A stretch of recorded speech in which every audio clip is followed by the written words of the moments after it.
that's pretty close to our group. So I'm just going to go ahead and get started. And I'm going to introduce Alexandra Alle, who is a full-time international development professional supporting mostly USAID-funded global health projects from DC. But in 2015, she started Travel Latina, kind of as a blog passion project. And you can also follow on Instagram, but it features and supports women and gender non-binary people of Latin American and Caribbean diaspora who travel the world. So pictures of people all around and just empowering Latinx to travel and combat negative stereotypes and machismo. And so, she hopes to grow the site and turn it into like a bigger force for economic growth for that population. But she also, because there's this big travel crossover, she knows a lot about this market, about the Latinx market and travel. And so she's going to help us get a better understanding of that, the power of the market, what they're looking for. And then she's at the end going to discuss this blog post that I really like that she posted about why all travel is political. So anyway, welcome, and you can take it from here. Thank you so much, Becky, for that welcome. Bienvenidos, bienvenidas. My name is Ale. You can call me Ale if you think about Alejandra, even though my name is with an X. And maybe Lady Gaga's song, Ale Alejandro, that can help you remember Ale. Thank you so much for having me. I'm so excited to talk to you all today about specifically the Latinx Traveler, and also why travel is political, as a Latinx Heritage Month presentation commemorating the month of Latinx or Hispanic Heritage Month, which runs from September 15th to October 15th. Very, very happy to be here. So as Becky mentioned, my presentation objectives are to teach you all, to help to understand and provide perspective on the following topics. We're going to introduce the terminology, culture, and history surrounding the Latin American Caribbean diaspora in the United States. That'll be a little bit of a very quick, short 101. And then we're going to focus on three main topics today, primarily the Latinx wealth gap in the U.S., the Latinx travel consumer, and why travel is political. If you could, feel free to chat if you have any questions. Perhaps Becky can let me know, because I won't be paying attention to the chats right away, but we are going to hold some time at the end for Q&A as well. So feel free to interrupt me however you feel most comfortable to do so. Ask me questions, and we'll try to make this as interactive as possible, so it's not just me just lecturing you all. So first, starting out with just a little cultural lesson, a little bit of history, and especially terminology. What does it mean to be Latinx or Hispanic? So first of all, we need to acknowledge that Latinx and Hispanic is an ethnicity or a language group. It's a cultural group. It is not a racial group. So it's important to know the difference between race versus ethnicity. Race is usually associated with biology and linked with physical characteristics such as skin color or hair texture, while ethnicity is linked with cultural expression and identification. However, both are social constructs used to categorize and characterize seemingly distinct populations. While the terms are sometimes used interchangeably, for example, by the United States Census Bureau, Hispanic specifically includes people with ancestry from Spain and Latin American Spanish-speaking countries, while Latino includes people from Latin American countries that were formerly colonized by Spain or Portugal. Some non-Spanish-speaking Caribbeans sometimes identify as Latin or Latinx. For example, Nicki Minaj, she is Trinidadian, and she has said she, even though it's English-speaking country, that she identifies as Latina. But some might not. So, for example, I have a lot of Haitian friends who sometimes don't want to identify as Latinx or Afro-Latinx. Same goes for Brazilians, as they don't identify as Hispanic specifically. They do not speak Spanish. They speak Portuguese or Brazilian Portuguese. Therefore, they don't identify as Hispanic or Spanish speaking. And might not always identify as Latinx either. It's a very complicated subject to try to pinpoint a word that identifies everyone, right? A new gender-neutral pan-ethnic label, Latinx with an X, has emerged as an alternative.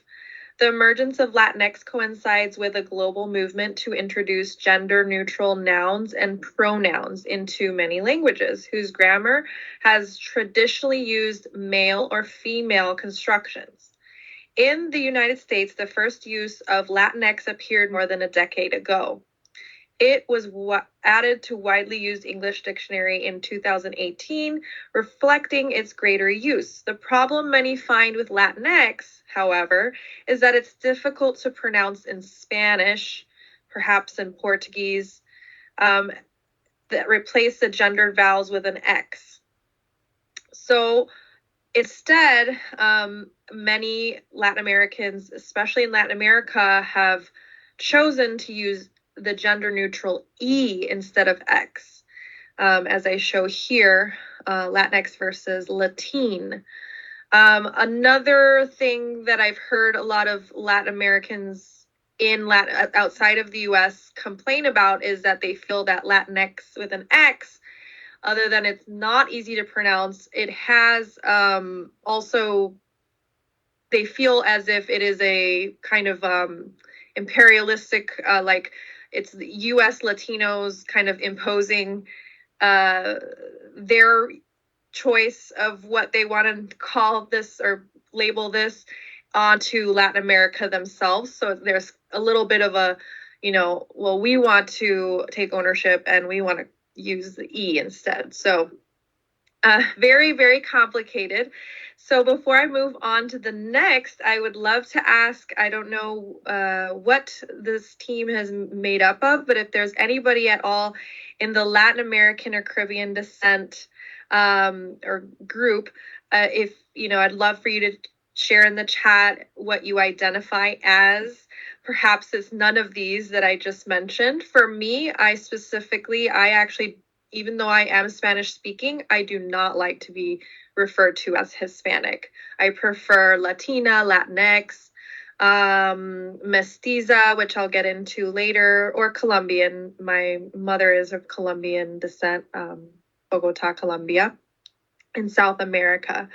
So feel free to chat if you identify as something different from me. Moving on. So Latinx and race. So because of the impacts of colonization and European conquest, we see a huge mix of indigenous, African, and European. We also see some pockets of Asian communities, for example, in Brazil, Peru, and the Caribbean. And overall, it's a wide spectrum of race. It's different skin colors, it's different mixes.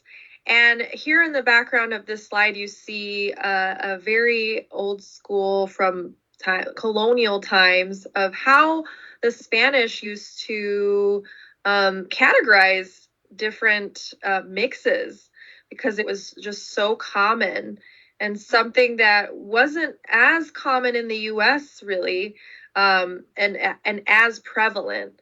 A key feature of race in Latin America is the idea of mestizaje, or in other words, mixture is what that means. The literal translation of mestizaje is mixture in Spanish and Portuguese respectively, which refers to the biological and cultural blending that has taken place among these three populations. Mulatto specifically is more referencing to the mix of European and African. Mestizo usually is more specifically the mix of indigenous and European, but it also sometimes includes the mix of African as well. Genetic and cultural mixing between Europeans, Africans, and indigenous peoples started almost immediately upon contact, although some elite Europeans disavowed it. The offspring of mixed unions were recognized as socially distinct from their parents, and new social classifications proliferated.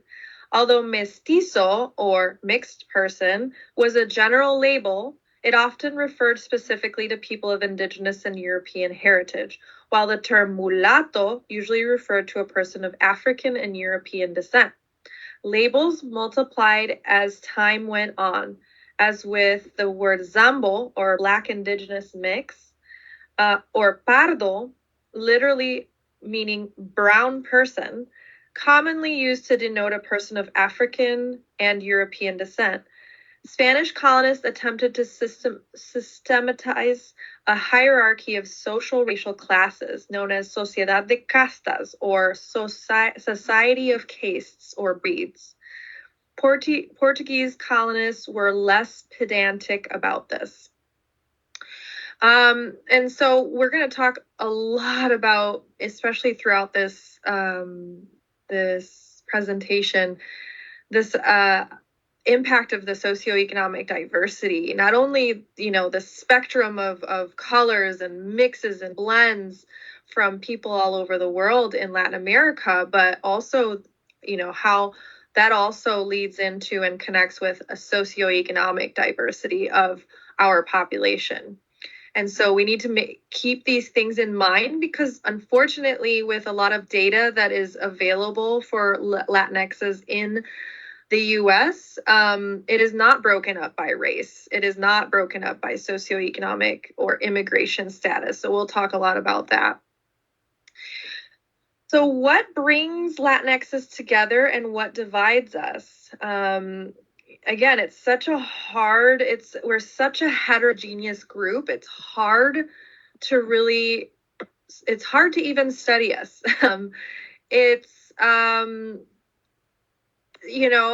So we look at a couple of things. What brings us together and what divides us? I would say cultural emphasis and the importance of family, and to a lesser degree nowadays, especially for millennial Latinxes, the influence of the Catholic Church. Music and dance. This one is a big one. You turn on any kind of music that is from Latin America. It could be salsa, it could be samba from Brazil, it could be cumbia from Colombia. And it doesn't matter what country of Latin America, that it could be one family from each country, and they will all get up and dance together. And that will always bring people together. No questions asked. Shared cultural and historical past, highly impacted by colonization. Geographic location of the Americas on the southern, western hemisphere usually remain strongly connected to their native country or ancestral country. I like to call it the motherland. And a love-hate relationship with the United States. What divides us? Socioeconomic differences, class differences, racial differences, immigration status, historical marginalization of indigenous and African or Afro Latinx. Path taken to arrive to the U.S. is so different, depending on socioeconomic differences, political, just refugee, immigration, or political differences can impact the path taken to arrive to the U.S. So I pause there before we move on, and just overall want you to, again, keep in mind that we are a very heterogeneous group. It's hard to just label us as one race or as one, you can't always label us as only undocumented or only brown or only this or only that. We are a very diverse group. All right, so leading into the next section, I would love to get a little bit more interactive with a question.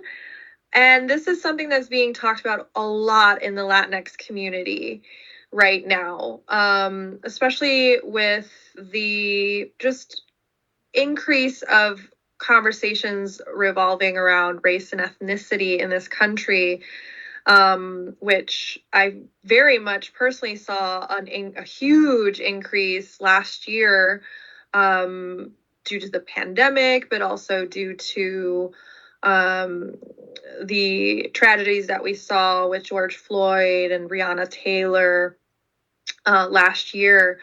It's been incredible to see people, we need to talk about these things. We need to talk more. We need to speak up. We need to bring awareness. And so the Latin community has talked a lot about this issue of wealth gap. And so before I move forward, I'd love to know what you all guess. So if we're going to talk about a lot like this idea of what each race makes on the one white male dollar. So I'd love for you all to guess. Is it that Latinxes make 80 cents on the white male dollar? Is it that Latinxes make 70 cents on the white male dollar? I'd love for you to all chat what your thoughts are, what your guesses are. And I'll give you a couple minutes, give you about a minute to answer what your guesses are.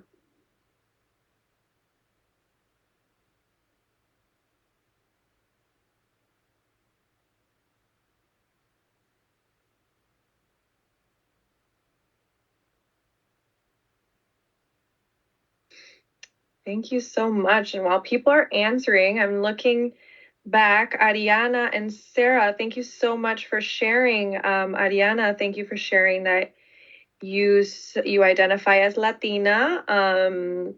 Yes, very, very common, especially for, I think, our age group to identify as Latina versus Hispanic. Sarah, thank you so much for sharing about your Haitian roots. But just like I said, she also expresses that she does not have family or herself looks like do not identify as Latina. Thank you so much for sharing that.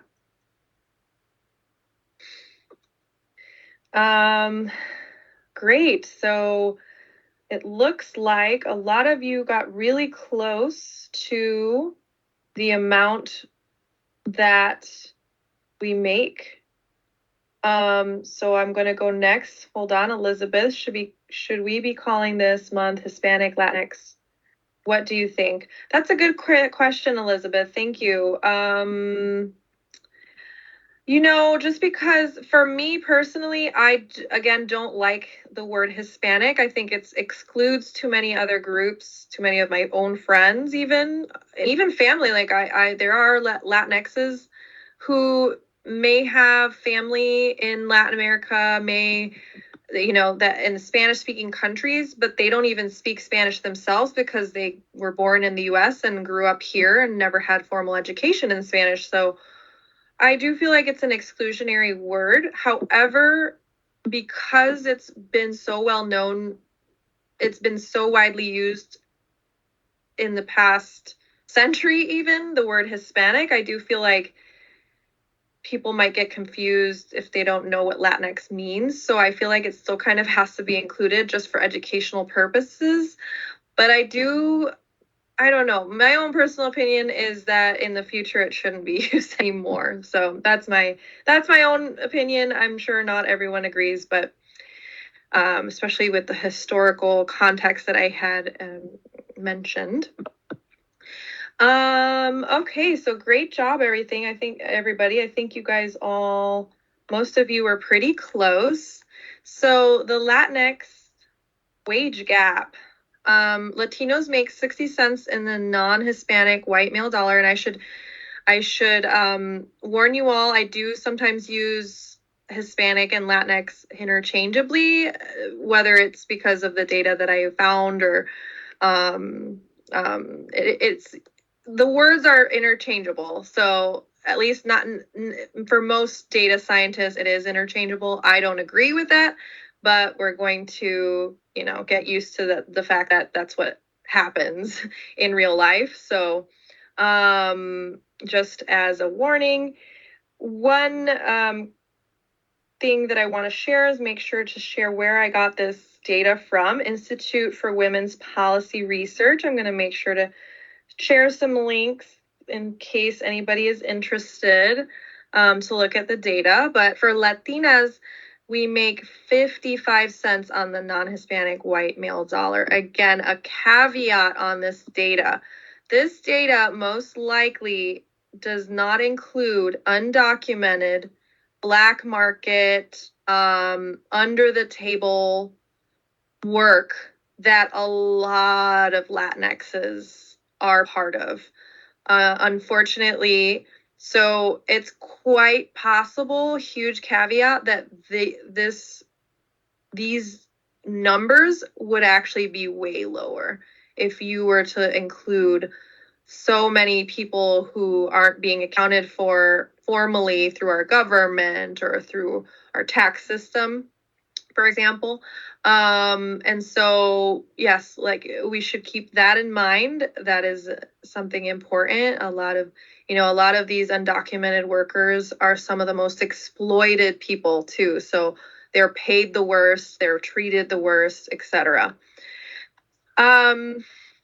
This next set of data I got also from the Institute of Women's Policy Research. And here we are looking a little bit more closely at the data. I was actually very surprised. I honestly did not know that a lot of these numbers existed, that Latinos make a median salary of $41,000 a year when Latinas make a median salary of $36,000. So compared to white men who make a median salary of $65,000, white women make $51,000. I didn't know that Latinos were making so little in terms of any other racial or ethnic group. For example, we can look at our Black brothers and sisters women are making $41,000 and men are making $45,000, which is on average $4,000 more than Latino men and about $5,000 more than Latino women. Still very bad compared to white and Asian people that live in the U.S. as well. So another thing that I wanted to note, as I said, I keep mentioning these caveats about this data, and we can't forget or erase the realities of Afro Latinos. I would love to see this data broken down by race for Hispanics and Latinos. And so I believe that we would see even worse numbers for Indigenous or Black Latinxes. So again, this is really why it's important to break down Latinx data much farther than just us as a full group. And we'll definitely see why when we dive a little deeper into the Latinx Traveler. So Gap starts early. I'm going to share my source of these charts, and this data is from the Bureau of Labor Statistics from October 2020. And I'm going to include that there. The gap starts early from age 16. So these slides, for the next few slides, I'm actually going to focus a little more on Latinas specifically. So women, Latinx women. Latinas is female gender. They're paid less than white boys at the same age, and the gap only grows from there. So we see at 16 to 24 years, there's 11% gap. By the time that woman reaches, working age, that gap widens to 35%. And then by the time they hit retirement age, or before retirement, really, 55 plus, even more, 40%. And the pay gap is worse for educated Latinas, unfortunately. So what does this mean? So for example, we look at the high school diploma segment, and you see that there's a 25% gap. That grows with a high school, that's less than a high school diploma. That grows 33% in high school. And then it actually kind of goes down a little, only a tiny bit, with a little bit more education than high school. But then, unfortunately, it grows the widest for any Latinas with a bachelor's degree. And then it goes down once there's a more advanced degree, like a master's or PhD. So Latinas are going to college at higher rates than ever before, but education doesn't eliminate the pay gap, unfortunately. In fact, the gap is largest for Latinas with a bachelor's degree, who earn 37% less than the white man on average. So the pay gap by occupation. Many people assume that Latinas face a pay gap because they're concentrated in lower paying roles. But even in the same job, Latinas are paid less than white men. For example, Latinas nurses earn 28% less than their white male counterparts. And so let's look at nurses, 28% gap, cashiers, 8% gap, sales professionals, 51% gap, chefs or cooks, 27% gap, computer or math or STEM occupations, 9% gap. So we see this even in roles that maybe aren't the stereotypical jobs that Latinas or Latinxes work in. And what are the stereotypes? I think some stereotypical, like what we see in Hollywood, is that Latinas are nannies, that Latinas are cleaning ladies, that Latinas are maids.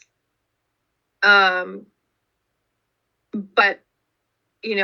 those roles might be associated with low paying, low salary jobs. But then even if we look at higher salary jobs, we see that there's still a gap. So let's keep that in mind. So with this article, I'm going to share this link, is an article that I found in Forbes, trying to understand, why do Latinxes make so little, specifically Latinas? Why do we make so little? And so I love what their take on it is. Latina women may have been taught to stay quiet, and it has historical roots. So right on here, I included an image that says, "Calladita te ves más bonita." That's a literal translation means, if you're quiet, you look prettier. It's a saying that even in my family has been said to women only. There are many factors that contribute to the wage gap, including gender and racial bias. There are also cultural nuances that may prevent Latinas from speaking up, like this culture of like calladita te ves más bonita. The notion that women and girls should stay quiet may have historical roots. In this country, people rarely talk about the history of people who are not Black or white.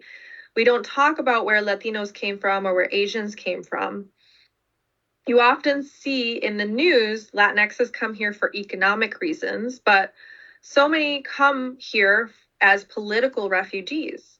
If you're a woman in Latin America and you're seen as a radical because you speak up, in many countries, you could disappear just for doing so. And I think about Colombia, there's in the past couple of years, unfortunately, there's been rising incidents of activists who, political activists or social activists in Colombia, a lot of them women, a lot of them people of minorities, people of color, disappearing or being murdered for speaking up.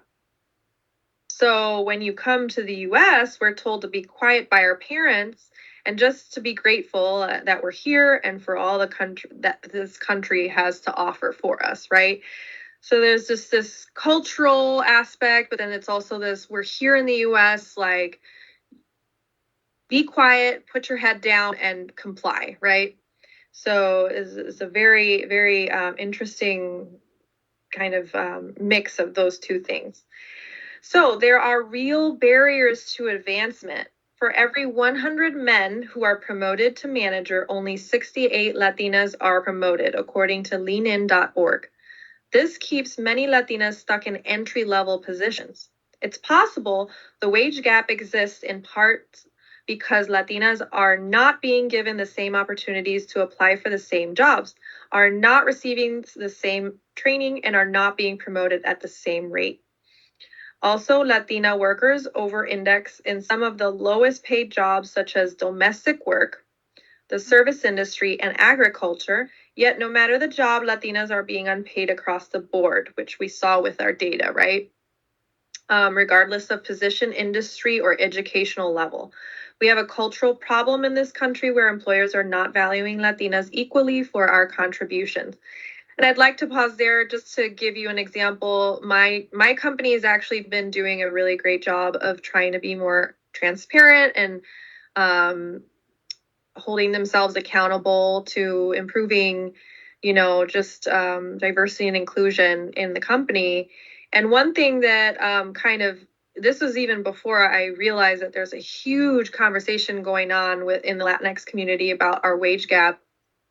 They presented data on promotion rates for the company, and it was from 2019 and 2020. And I mean, the data was terrible. I had never realized, wow, like it was literally no Latinxes were promoted in 2020. One was promoted in 2019. And for our Black colleagues, which is also very important because there can be Afro Latinxes, right? So for our Black colleagues, it's very similar. We have about the same population. I want to say my whole company is about 200, a little over 200 people. The Black community was about 30 people. The Latinx community was about 30 people. Only one Black colleague in 2019 and one in 2020. And like I said, one for Latinx, one in 2019 and zero in 2020.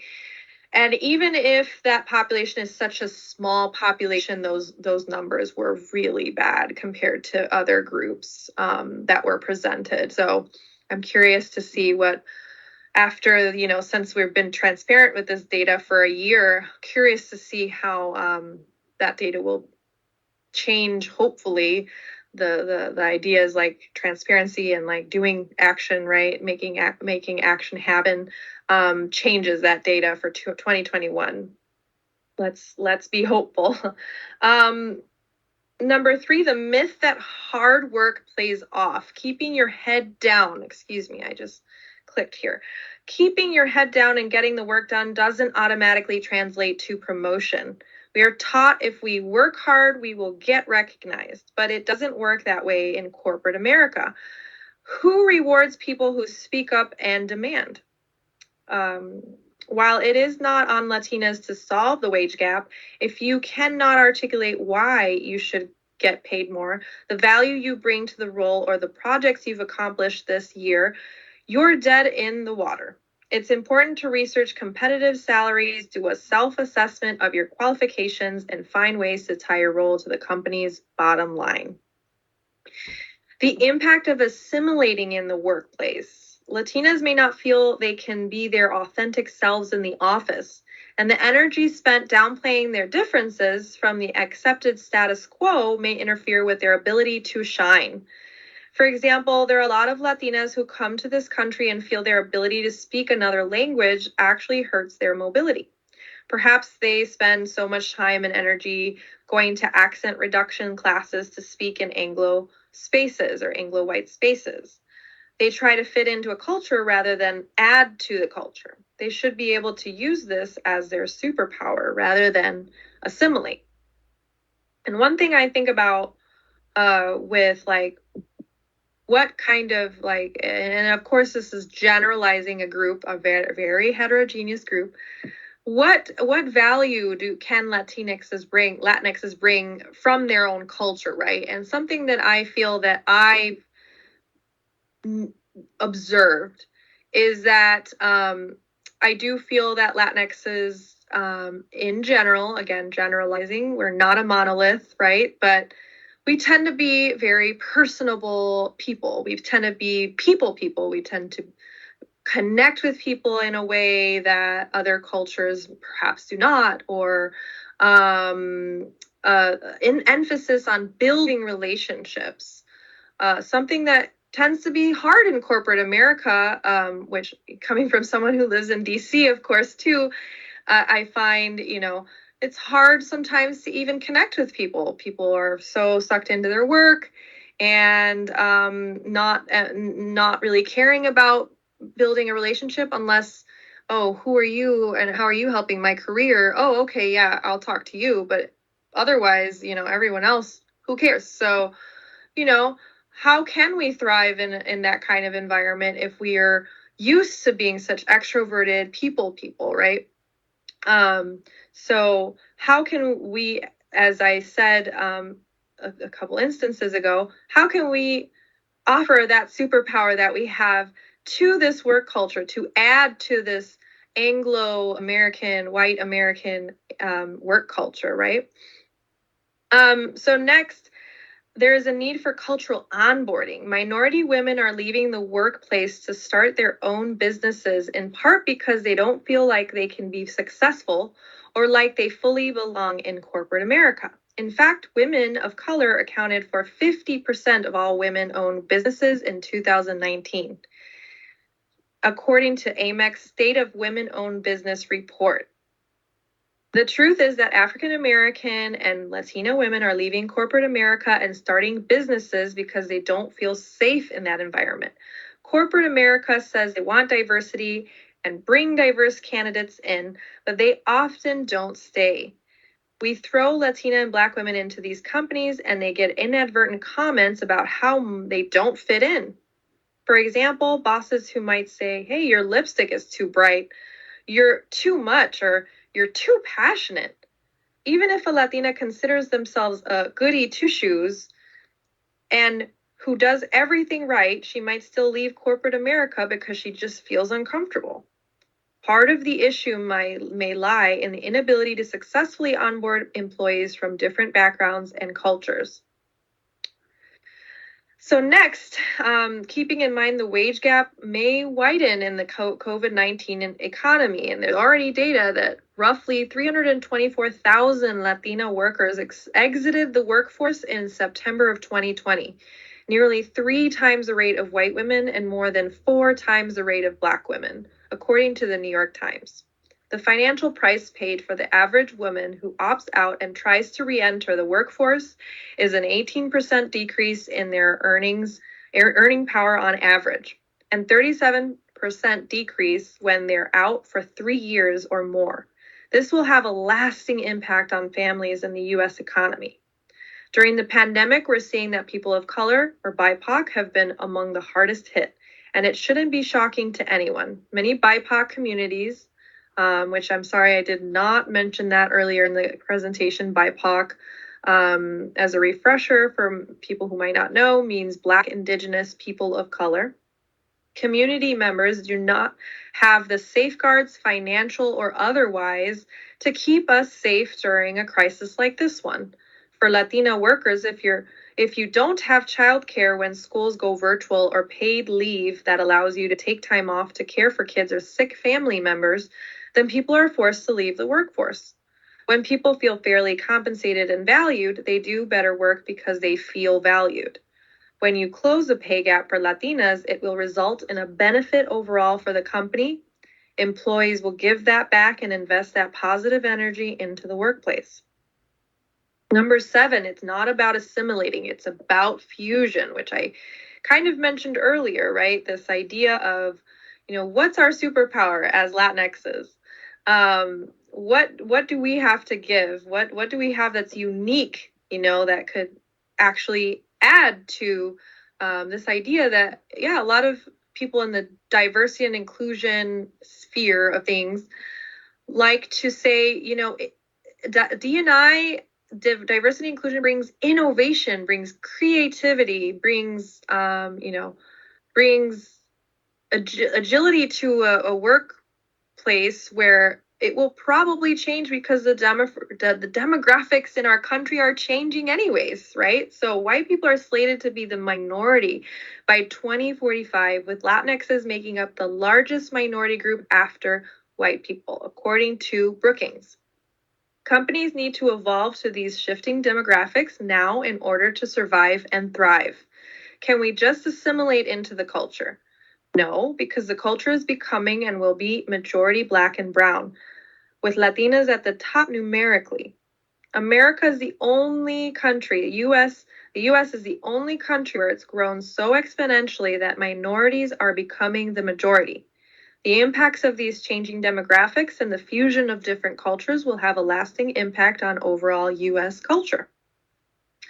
So, for a company, are we at the forefront? Those are the questions that I would ask as a leader of a company. Are we at the forefront? Are we ready for this shift? Are we leading in this? I would be concerned about all that because we are changing, and just like the culture of the U.S. has always been always changed from back when only indigenous people roamed the land up until now. You can just see how it's just ebbs and flows. So that's not going to stop. And again, I keep saying this. I think it's always important, and I just want to make a slide about it too, to remember, we really have to remember this caveat on all of this data. Lack of data on Latinx wealth gap divided by race or other factors. Broad racial and economic spectrum in the U.S. Latinx community, most likely tied to race, whether white, Afro-Latin, indigenous, mestizo, mulatto, etc. Immigration status, that's something that impacts a lot. If you're U.S. born versus or legal, like as people would say, like legally, or I would also call it a privileged way of arriving to the U.S. versus undocumented or refugee status. They're all different. English language ability, native Spanish speaking or Portuguese or indigenous speaking, or someone like me, I grew up, I consider my language Spanglish, because as much as my mother hates that Spanglish is my language, it is, I grew up bicultural. It is something I grew up with. And I'm very proud of it. For a lot of Latinxes, I feel very grateful because I know for a lot of Latinxes, that wasn't the case for them. Even if both of their parents spoke Spanish at home, there are still lots of Latinxes that don't speak any Spanish at all. Hey, Ale, sorry to jump in. I'm just doing a time check. We've got about just, 14 more minutes. So just so you know. So thank you. Okay, we'll keep moving on then. So thank you for letting me know, Becky, and we'll so yeah, let's just keep these things in mind. I know I repeated myself several times. So let's move on to the Latinx travel consumer. The data on Latinx travelers we spend $56 billion in leisure travel every year. And my source is the National Tour Association. U.S. Latinx travel more, taking on average of 2 more trips than non-Latinx. When they travel, Latinx outspend non-Latinx by an average of $300 and are more likely to travel in a larger group of people. And we're going to deep dive into a couple of these bullet points. If U.S. Latinx were their own country, they would have been the 7th largest economy in the world that year, with a gross domestic product of 2.13 trillion in 2015. And the source there is Latino Donor Collective. Latinx are more likely to make travel plans with their families or their children specifically. Like I said right earlier in the presentation, what brings us together? Family. We are very family oriented. And because of that, that makes us spend more time. We're having more kids in general. That's one thing that I'm not showing with data, but you can look it up. We're having more kids than any other racial or ethnic group. We're spending more money on vacations because we have larger families. We involve the kids, la abuela, el abuelo, los tíos, like everyone's involved sometimes with our trips even. So what I like about this data in particular, vacations taken per 2 years by income level. First of all, I should say this was published in 2015. And like I said, there's never enough data out there. Definitely need a more updated numbers. I'm going to paste some of that website for you in case you want to look. The affluent Hispanic traveler represents a unique opportunity for the travel industry in many ways. The first is in the travel frequency. When looking at affluent Hispanics versus affluent non-Hispanics, Hispanics took almost 2 more vacations in the past year versus their non-Hispanic counterparts. This trend is apparent across all incomes through slightly less pronounced with median income Hispanics traveling almost 5 times in the past 2 years versus 4 times for non-Hispanics. Lower income Hispanics are also over-indexed with 3.2 vacations in the past 2 years versus 2.1 for their non-Hispanic counterparts. In short, Hispanics travel more across all income levels.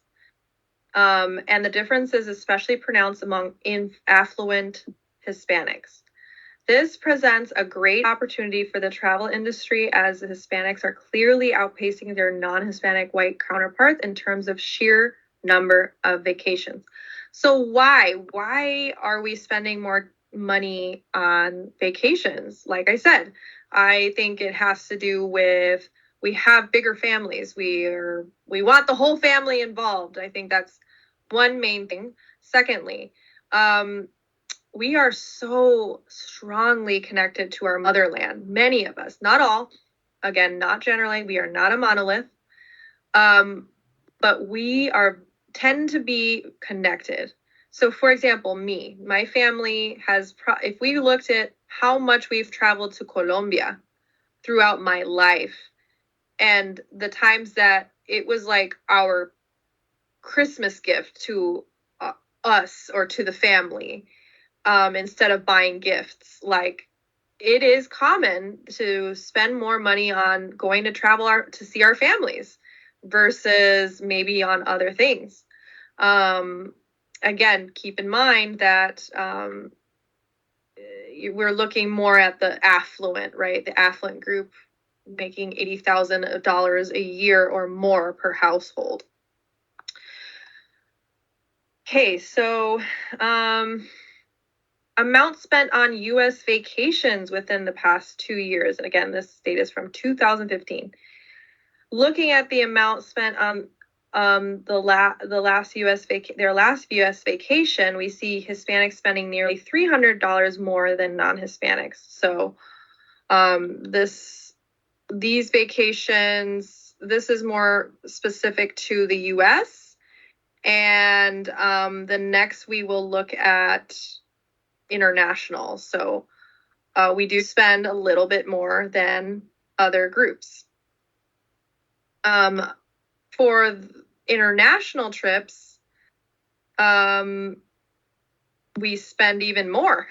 Again, I think that's just a lot of it has to do with going back to see our families. But then also just, I think it also has to do with, because we have that practice of living in two cultures, perhaps more of an interest to visit other cultures, and more of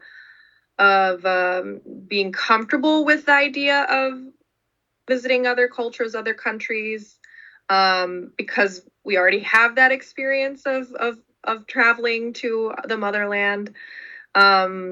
Again, we are looking at the most affluent group traveling and spending the most on travel. Attitudes about vacations.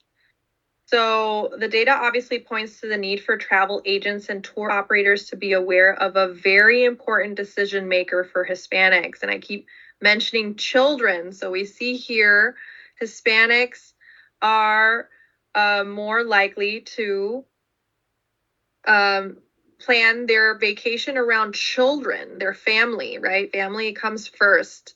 What would the kids like? What would abuela and tío like? This is usually a greater impact on the decision compared to non-Hispanics.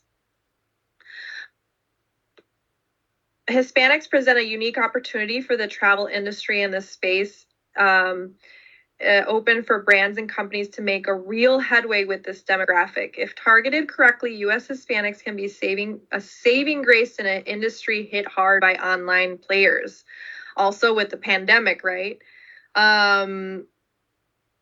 So there's overall what this slide is trying to say is there's a lot of opportunity, especially if you target the right demographic of Hispanics. Again, we're looking at a wide spectrum, and more specifically, it's important, I think, to focus on affluent, so the probably the most educated, most likely going to have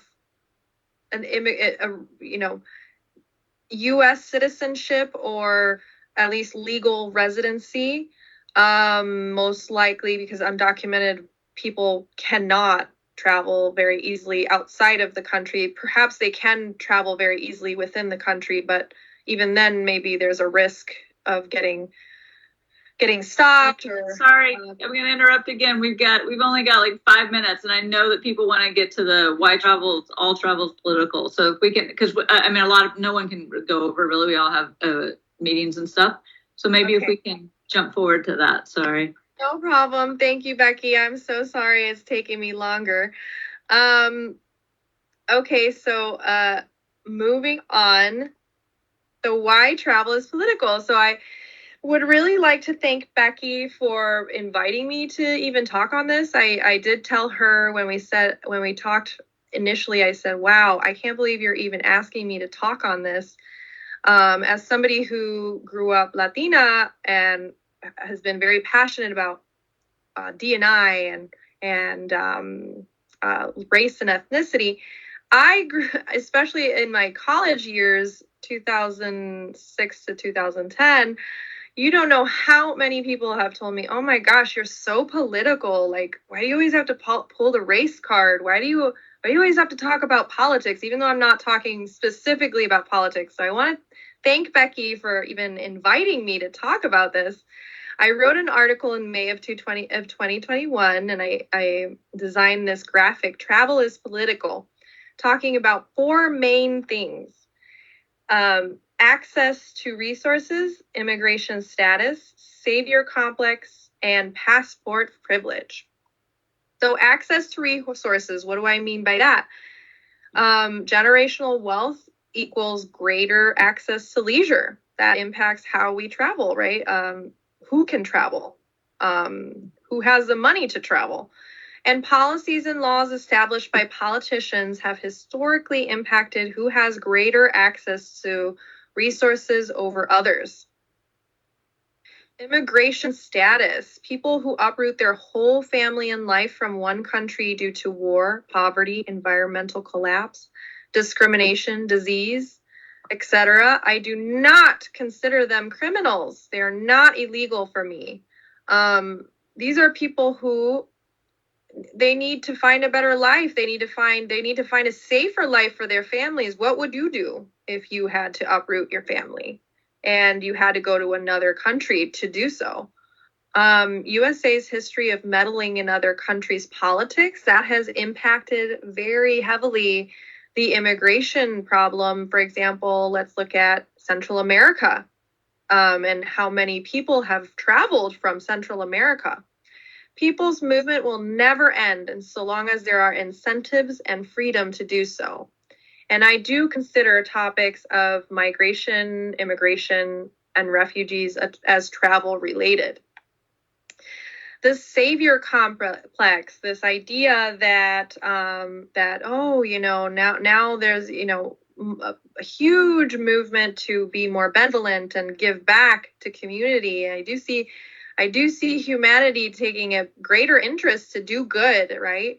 But we have to look at the history of this. Back in the day, religion and has been a highly political reason for colonization and obliteration of minority communities, like in the indigenous, and of enslavement of Africans. Religion had a huge part in this, as well as politics and monarchies around Europe. This idea of voluntourism, that's a huge thing nowadays, a lot of it driven by religious expeditions to do good, or to, we need to convert these people. They need to know better than their own, wicked religions, or what have you, these savages, whatever you might remember learning about in history. So I'd like to ask, should privilege be used through travel, or instead should it be used to stay home and sway these policies and laws that impact people instead? And I think about, for example, how the U.S. performs this idea of a savior complex through government entities that I've actually worked with very, very closely. The U.S. Peace Corps, for example, and the U.S. Agency of International Development. So really quick, and then we'll try to do some Q&A for whoever can stay on. Feel free to leave your questions in the chat if you do need to leave. I understand. I went over a little. Are you a citizen who can afford to buy a passport and use it? Because not everybody can. It's expensive to do all of that. Do you have legal immigration status that allows you to receive a passport? Undocumented people cannot.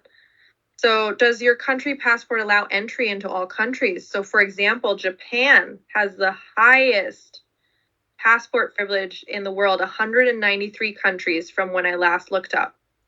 And then Afghanis have the worst passport privilege, 25 countries. While as the US, us as US citizens can visit 184 countries. So I'm so sorry that I had to kind of speed through this. I wasn't paying attention enough to time. Thank you, Becky, for moving me along. And so I'd love to just keep it open for questions. Like I said, feel free to, if you need to drop off, no pressure. Well, thank you. Thanks everyone who was able to come, and appreciate that. And yeah, if you can stay over a couple of minutes, great. would you put the link to that blog article maybe in this conversation? Because I think it's really good. And I wish we had a little more time to talk about that, because that idea of passport privilege is really interesting to me. I think probably a lot of people didn't know that. Yeah, anyway, thanks everyone for coming. And if you have questions or, want to stay on, feel free to, but really appreciate everybody taking the time. And thank you, Alle, for coming and speaking to us and really giving us lots of great information. Really appreciate it. Thank you. Thank you so much. Yes, please. If for those of you who are able to stay on, feel free to ask any questions.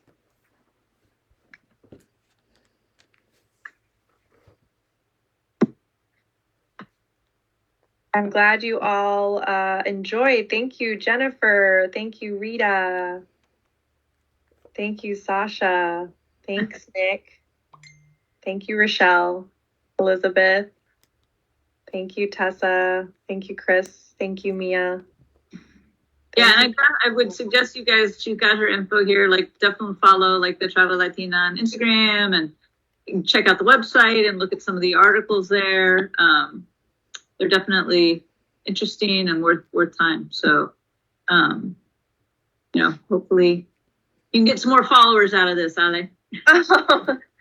Thank you, Becky. I appreciate you all listening to this. It's seriously, with all my heart, I give you so much thanks to listening and to learning and being open to this. And hopefully it fosters some conversations and a unique look into perhaps parts of your life or work or anything that might need some looking into. It might need a little bit of change. So I appreciate it. I appreciate it so much. All right. Well, thank you, everybody. I just got a message that my battery is about to run out on my Mac. So I might disappear. I'm going to stay on if anybody has any questions. But if I disappear, that is because my battery just ran out.